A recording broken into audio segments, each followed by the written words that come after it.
कौन करछ?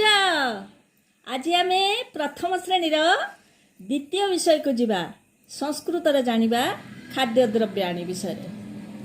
कौन खाद्य द्रव्याणी? जहाँ माँ तुमको घरे रोषेई करके दौचंती।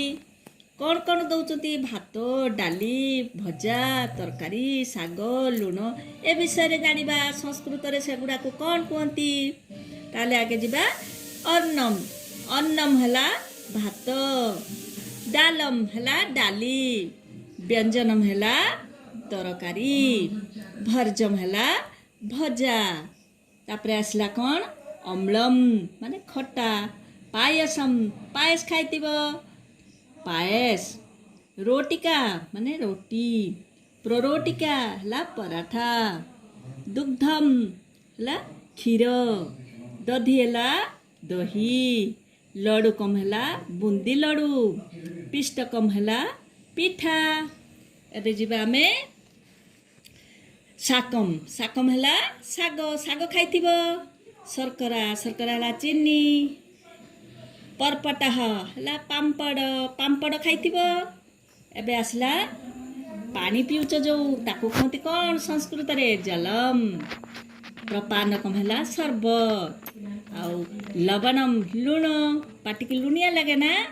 एबे चलो आमे अभ्यास को जीवा। अभ्यास रे कौन शिखिबा ना एगुडा जो संस्कृत रे अछि ताकू कौन कहती ओडिया रे? अभ्यास करिबा।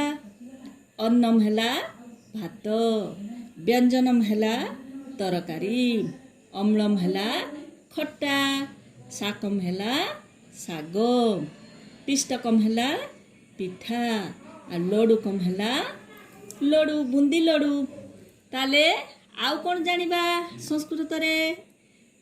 डाली डाली को कहती डालम, चीनी को कहती शर्करा, भजा को कहती भर्जम, आउ शाग को कहती शाकम, रोटी को कहती रोटिका, आउ रसगोला को कहती मिष्टकम।